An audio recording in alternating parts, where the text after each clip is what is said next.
ഹരി ഓം. ഇനി 15-ാം അധ്യായത്തിൻ്റെ ഓരോ ശ്ലോകത്തിൻ്റെയും അർത്ഥം മുഴുവനായിട്ട് ഒരു പ്രാവശ്യം പറയാണ്. ആദ്യത്തെ ശ്ലോകം ദശകം 15 കപിലോപദേശം. ആദ്യത്തെ ശ്ലോകം വായിച്ചിട്ട് അതിൻ്റെ അർത്ഥം. മതിരിഹ ഗുണസക്ത ബന്ധകൃത്തേഷ്വസക്ത ത്വമൃത കൃതുവരുന്ധേ ഭക്തിയോഗസ്തു സക്തിം മഹദനുഗമലഭ്യ ഭക്തിരേവാത്ര സാധ്യ കപിലതനുരിതിത്വം ദേവഹൂത്യൈ നഗാദീഹി. ശ്ലോകത്തിൻ്റെ അർത്ഥം: ഈ ലോകത്ത് വിഷയഗുണങ്ങളിൽ ആസക്തയായിരിക്കുന്ന ബുദ്ധി സംസാരബന്ധത്തെ ചെയ്യുന്നു. ആ ഗുണങ്ങളിൽ ആസക്തി അല്ലാതിരിക്കുന്ന ബുദ്ധിയാകട്ടെ അപ്രകാരം ബന്ധത്തെ ചെയ്യുന്നില്ല. അതുമാത്രവുമല്ല, അത് മോക്ഷത്തെയും ചെയ്യുന്നു. ഭഗവത് ഭക്തിയോഗം ഗുണസംബന്ധത്തെ തടുക്കുന്നു.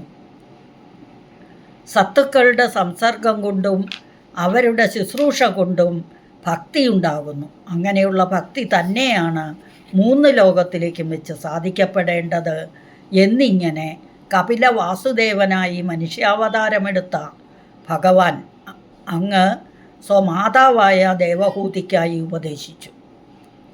2-ാമത്തെ ശ്ലോകം: പ്രകൃതി മഹദഹങ്കാരാശ്ച മാത്രശ്ച ഭൂതാന്യഭി ഹൃദഭി ദശാക്ഷി പൂരുഷ പഞ്ചവിംശഃ ഇതി വിദിത വിഭാഗോ മുച്യതേ സൗ പ്രകൃത്യ കപിലതനുരിതിത്വം ദേവഹൂത്യൈ നഗാദീഹി. ഇതിൻ്റെ അർത്ഥം: മായയും മഹത്വവും അഹങ്കാരവും പഞ്ചതന്മാത്രകളും പഞ്ചമഹാഭൂതങ്ങളും മനസ്സും 10 ഇന്ദ്രിയങ്ങളും ജീവനുമാണ് 25 തത്വങ്ങൾ. ഇങ്ങനെയുള്ള വിഭാഗത്തെ അറിയുന്ന ജീവാത്മാവും മായയാൽ മോചിക്കപ്പെടുന്നു. ഇപ്രകാരം കപിലസ്വരൂപിയായ ഭഗവാൻ അങ്ങ് മാതാവായ ദേവഹൂതിക്കായി ഉപദേശിച്ചു. അടുത്ത ശ്ലോകം: പ്രകൃതിഗത ഗുണൗഖൈർനാച്യതേ പൂരുഷോയം യദിതു സജതി തസ്യാം തദ്ഗുണാസ്തം ഭജേരൻ മതനുഭജന തത്വാലോചനൈ സാപ്യപേയാത് കപിലതനുരിതിത്വം ദേവഹൂത്യൈ നഗാദീഹി. ജീവാത്മാവ് ശരീരങ്ങളോട് ആശ്രയിച്ചിരിക്കുന്നു എങ്കിലും ആ ശരീരധർമ്മങ്ങളാകുന്ന പ്രവൃത്തി അത് ഞാൻ ചെയ്യുന്നു, അനുഭവിക്കുമ്പോഴോ ഞാൻ അനുഭവിക്കുന്നു എന്നുള്ള ബോധം ഈ ഞാൻ, എൻ്റെ എന്നൊക്കെ ഉള്ള ജനന മരണാദികളാലും സംബന്ധിക്കപ്പെടുന്നില്ല. അപ്രകാരമുള്ള ജീവൻ ശരീരാദിയായ പ്രകൃതിയിൽ ഞാൻ, എൻ്റെ എന്നിങ്ങനെയുള്ള അഭിമാനത്തെ ചെയ്യുന്നുവെങ്കിൽ ആ പ്രകൃതി ഗുണങ്ങൾ അവനെ സംസാര ദുഃഖത്തെ അനുഭവിപ്പിക്കുന്നു.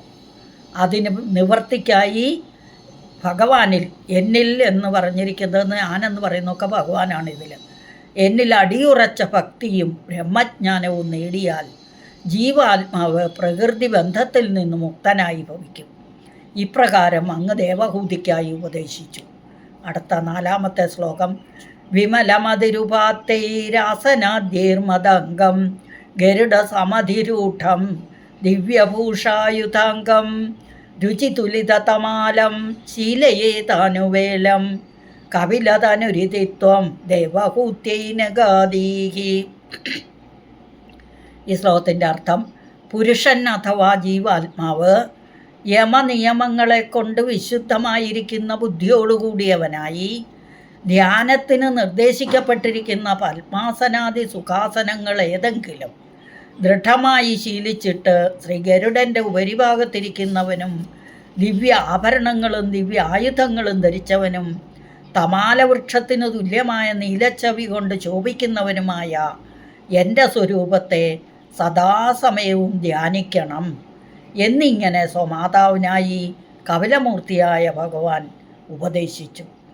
അടുത്ത ശ്ലോകം 5-ാമത്തെ ശ്ലോകം: മമ ഗുണഗണലീലാ കർണനൈ കീർത്തനാദ്യൈ മയി സുരസരിദോഖ പ്രഖ്യചിത്താനുവൃത്തി ഭവതി പരമഭക്തി സാഹി മൃത്യോർവിജേത്രീ കപിലതനുരിതിത്വം ദേവഹൂത്യൈ നഗാദീഹി.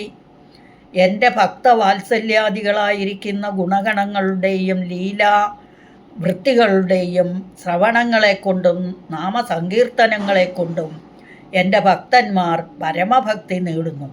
ഗംഗാപ്രവാഹം സമുദ്രത്തിലേക്ക് തന്നെ അനവരതം ഒഴുകുന്നത് പോലെ പരമഭക്തി നേടിക്കഴിഞ്ഞവരുടെ മനസ്സ് യാതൊരു പ്രതിബന്ധങ്ങളില്ലാതെ എന്നിലേക്ക് തന്നെ സ്വാഭാവികമായി ചരിച്ചുകൊണ്ടിരിക്കും. അപ്രകാരമുള്ള പരമഭക്തിയാൽ അവർ ജനന മരണ പ്രവാഹ രൂപമായിരിക്കുന്ന സംസാരചക്രത്തെ അതിജീവിക്കുന്നു. ഇപ്രകാരം കപിലവാസുദേവനായി മനുഷ്യാവതാരമെടുത്ത അവിടുന്ന് സ്വമാതാവായ ദേവഹൂതിക്കായി ഉപദേശിച്ചു. ശ്ലോകം 6. അഹഹ ബഹുലഹിംസ സഞ്ചിതാർത്ഥൈ കുടുംബം പ്രതിദിനമനുപുഷ്ണൻ സ്ത്രീജിതോ ബാലലാളി വിശദിഹി ഗ്രഹസക്തോ യാതനാം മയ്യഭക്തഃ കപിലതനുരിതിത്വം ദേവഹൂത്യൈനഗാദീഹി. എന്നിൽ ഭക്തിയില്ലാത്തവനായ മനുഷ്യൻ പല പ്രകാരത്തിലുള്ള ഹിംസാദി ജനോപദ്രവം ചെയ്ത് സമ്പാദിച്ച ധനം കൊണ്ട് കുടുംബത്തെ സംരക്ഷിക്കുവാനായി സദാസമയവും ഭാര്യാജിതനായി പുത്രലാളനയിൽ അത്യാസക്തനായി ക്ഷണനേരം പോലും എന്നെ സ്മരിക്കാത്തതിനാൽ യാതനാനരകത്തെ പ്രാപിക്കുന്നു. കഷ്ടം കഷ്ടം എന്നിങ്ങനെ കപിലതനുവായിരിക്കുന്ന അങ്ങ് ദേവഹൂതിക്കായി ഉപദേശിച്ചു. അടുത്ത ശ്ലോകം 7. യുവതി ജഠരഖിന്നോ ജാതബോധോപ്യകാണ്ഡേ പ്രസവഗളിതബോധഃ പീഡയോല്ലംഘ്യ ബാല്യം പുനരവിപദമുഖ്യത്യേവ താരുണ്യകാലേ കപിലതനുരീതിത്വം ദേവഹൂത്യൈനഗാദീഹി. ഗർഭസ്ഥനായിരിക്കുന്ന ശിശു മാതൃഭുക്തങ്ങളായ പദാർത്ഥങ്ങളെ കൊണ്ടും വിൺമൂത്രാദികളെ കൊണ്ടും ഏറ്റവും ഖേദത്തോടുകൂടി ആ ദുഃഖങ്ങളെ നിവർത്തിക്കാൻ അശക്തനായിരിക്കുമ്പോൾ താൻ ജന്മാന്തരങ്ങളിൽ ചെയ്ത പാപങ്ങളുടെ പൂർവ്വസ്മരണയുണ്ടാകുന്നു. അതിൻ്റെ ഫലമാണ് താനിപ്പോൾ അനുഭവിക്കുന്നതെന്നും മേലിൽ ജന്മമുണ്ടാകാതിരിക്കാൻ വേണ്ടി സുഹൃതങ്ങൾ മാത്രമേ ഈ ജന്മത്തിൽ ചെയ്യാവൂ എന്നുമുള്ള ബോധമുണ്ടാകുന്നു. എന്നാൽ പ്രസവ സമയത്തുള്ള വായുസ്പർശം കൊണ്ട് അനേകം ജന്മങ്ങളാൽ സമ്പാദിച്ച കർമ്മവിഷയകമായ ജ്ഞാനം അപ്പാടെ നഷ്ടമായി പോകുന്നു. ഇഷ്ടപ്പെട്ടതിനെ ചെയ്യാനും അനിഷ്ടത്തെ പരിഹരിക്കാനുമുള്ള സാമർഥ്യക്കുറവ് കാരണം ബാല്യകാലം ദുഃഖത്തോടെ കഴിച്ചുകൂട്ടുന്നു. എങ്കിലും വീണ്ടും അവൻ യൗവനം പ്രാപിക്കുമ്പോൾ മായയുടെ മോഹവലയത്തിൽ അകപ്പെട്ട് വിഷയാസക്തനായി ഭവിക്കുന്നു. ഇതെത്രയോ കഷ്ടമാണ് എന്നിങ്ങനെ കപിലനായി അവതരിച്ച ഭഗവാൻ സ്വമാതാവിനായി ഉപദേശിച്ചു. അടുത്ത 8ാമത്തെ ശ്ലോകം. പിതൃസുരഗണയാജീ ധാർമ്മികോ യോ ഗ്രഹസ്ഥഃ സച നിപതതി കാലേ ദക്ഷിണാധോപഗാമി മയി നിഹിതമകാമം കർമ്മദൂതപദാർത്ഥം കപിലതനുരിതിത്വം ദേവഹൂത്യൈനഗാദീഹി. ഫലേച്ഛയോടുകൂടി പിതൃഗണങ്ങളെയും ദേവഗണങ്ങളെയും പൂജിക്കുന്ന ധാർമ്മികനായ ഗൃഹസ്ഥൻ ആ അനുഷ്ഠാനത്തിൻ്റെ ഫലങ്ങളാകുന്ന പുണ്യങ്ങളെ കൊണ്ട് ധൂമാതിമാർഗം, അതായത് ദക്ഷിണായന മാർഗം വഴി സ്വർഗത്തെ പ്രാപിക്കുന്നു.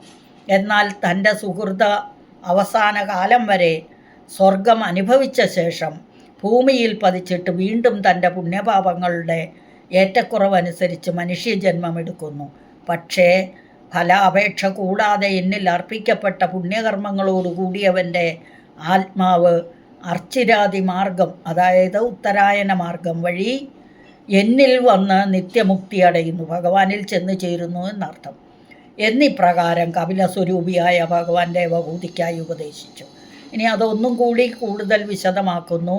ധൂമാതിമാർഗം വഴിയുള്ള സ്വർഗപ്രാപ്തിയുടെ ഘട്ടങ്ങൾ ഇപ്രകാരമാണ്. കേവലം കാമ്യകർമ്മത്തെ ചെയ്തവനായ ജീവൻ പ്രാരബ്ധകർമ്മങ്ങളുടെ അവസാനത്തിൽ ചക്ഷുരാദി ഇന്ദ്രിയദ്വാര ലിംഗശരീരം കൊണ്ട് നിർഗമിക്കുന്നു. അങ്ങനെ നിർഗമിക്കുന്ന ജീവനെ ധൂമാഭിമാനിയായിരിക്കുന്ന ദേവത, രാത്രിയാഭിമാനിയായിരിക്കുന്ന ദേവതയുടെ ഹസ്തത്തെയും ആ ദേവത കൃഷ്ണപക്ഷ അധിഷ്ഠാന ദേവത ഹസ്തത്തെയും ആ ദേവത പിതൃലോക മാർഗത്തിൽ കൂടി ആകാശത്തിൽ ചന്ദ്രൻ്റെ സമീപത്തും പ്രവേശിക്കുന്നു.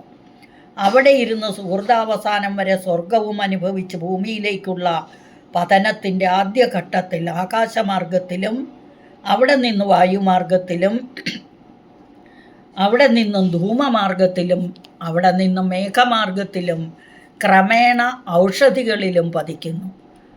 ഔഷധികളിൽ നിന്നും അന്നമായി ഭവിച്ച് പിന്നെ രേതസ്സായിത്തീരുന്നു. സ്ത്രീ യോനിയിൽ ഗമിച്ചിട്ട് ശരീരിയാകുന്നു. അവിടെ പുണ്യശേഷം കൂടിയിരുന്നാൽ, അതായത് പുണ്യപ്രവൃത്തിയാണ് കൂടുതൽ ആണെങ്കിൽ ബ്രാഹ്മണ യോനിയിലും, പാപശേഷമാണ് കൂടുതലെങ്കിൽ ചണ്ടാല യോനിയിലും ജനിക്കുന്നു. അർച്ചിരാതി മാർഗത്തിൽ കൂടിയുള്ള ഗമനപ്രകാരം 4-ാമത്തെ ദശകത്തിൽ വർണ്ണിക്കപ്പെട്ടിട്ടുണ്ട്. അടുത്ത ശ്ലോകം 9. ഇതി സുവിദിതവേദ്യാം ദേവഹേ ദേവഹൂതിം കൃതനുതിമനുഗൃഹ്യ ത്വം ഗതോ യോഗിസംഘൈഃ വിമലമതിരഥാസൗ ഭക്തിയോഗേന മുക്ത ത്വമഭിജനഹിതാർത്ഥം വർത്തസേ പ്രാഗുദീച്യാം. അല്ലയോ ദേവ, അങ്ങയാൽ ഇപ്രകാരം ഉപദേശിക്കപ്പെട്ട ആത്മതത്വങ്ങൾ ഗ്രഹിച്ച് അങ്ങയിലുള്ള ഭക്തി അതിശയത്താൽ അങ്ങയെ സ്തുതിച്ച് കീർത്തനങ്ങൾ ആലപിക്കുന്ന ദേവഹൂതിയെ അനുഗ്രഹിച്ചിട്ട് യോഗീശ്വരന്മാരോടുകൂടി അങ്ങ് അവിടെ നിന്നും പോയി. അതിനുശേഷം ഭക്തിയോഗത്താൽ നിർമ്മല ബുദ്ധിയായി തീർന്ന ദേവഹൂതി മുക്തയായി ഭവിച്ചു. അങ്ങാകട്ടെ ലോകാനുഗ്രഹപരനായി വടക്ക് കിഴക്കേ ദിക്കിൽ വസിച്ചു. അടുത്ത ശ്ലോകം 10. പരമകിമു ബഹൂക്ത്യാ ത്വൽപദാംഭോജഭക്തിം സകല ഭയവിനേത്രീം സർവകാമോപനേത്രീം വദസി ഖലു ദൃഢം ത്വം തദ്വിധൂയാമയാന്മേ ഗുരുപവനപുരേശ ത്വയുപാധൽ സ്വഭക്തിം. അല്ലയോ പരമപുരുഷനായുള്ളവനെ, കൂടുതൽ പറയേണ്ട ആവശ്യമെന്താണ്? അങ്ങയിലുള്ള നിർവ്യാജമായ ഭക്തി സകല സംസാര ദുഃഖങ്ങളെയും ഭയത്തെയും ശമിപ്പിക്കുന്നുവെന്നും സർവാഭീഷ്ടങ്ങളെയും സാധിപ്പിക്കുന്നുവെന്നും അങ്ങ് തന്നെ നിശ്ചയമായും വ്യക്തമാക്കിയിരിക്കുന്നു. അതുകൊണ്ട് അല്ലയോ ഗുരുവായൂരപ്പ, എൻ്റെ എല്ലാവിധ ദുരിതങ്ങളെ മാറ്റി, അല്ലെങ്കിൽ എൻ്റെ എല്ലാവിധ രോഗദുരിതങ്ങളും മാറ്റി അങ്ങയിലുള്ള ഉത്തമ ഭക്തി നൽകി അനുഗ്രഹിക്കണമേ എന്ന് മേൽപ്പത്തൂർജി ഈ ശ്ലോകം കൊണ്ട് പ്രാർത്ഥിക്കുകയും ചെയ്യുന്നു. ഇതോടുകൂടി നമ്മളുടെ നാരായണീയ പഠന പരമ്പര ഇന്നത്തേത് അവസാനിച്ചു. അടുത്ത ക്ലാസ്സിൽ നമ്മൾ എന്തു ചെയ്യും? അടുത്ത അധ്യായം പഠിക്കും. 16-ാം അധ്യായം തുടങ്ങും. ഹരി ഓം. എല്ലാവർക്കും എല്ലാവിധ ആശംസകളും നേർന്നുകൊണ്ട് കായേന വാചാ മനസേന്ദ്രിയർവാ ബുദ്ധ്യാത്മനാ വാ പ്രകൃതേ സ്വഭാവാത് കരോമി യദ്യത് സകലം പരസ്മൈ നാരായണായേതി സമർപ്പയാമി. ശ്രീനാരായണായേതി സമർപ്പയാമി. സർവത്ര ഗോവിന്ദനാമ സങ്കീർത്തനം. ഗോവിന്ദ ഗോവിന്ദ.